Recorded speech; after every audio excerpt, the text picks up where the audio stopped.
We talk about the amazement of God parting the Red Sea for Moses and the Israelites to walk through.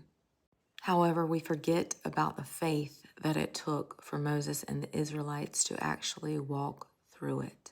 The Red Sea, at its most narrow point, had to be at least 16 to 18 miles. In some places, it was 190 to 220 miles. God's children had to walk a long way with large glass-like watered walls surrounding them.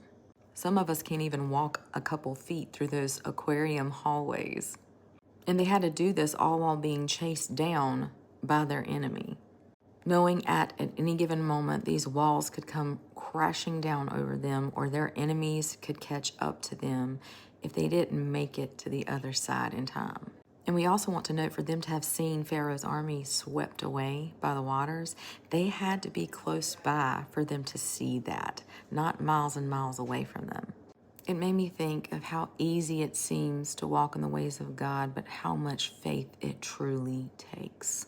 When life seems to be one wrong move from caving in, when the enemy is at your heel in constant pursuit, when what's ahead seems scary and unknown, when there are miles and miles to go to get through what you're going through, God's people surrendered to move forward.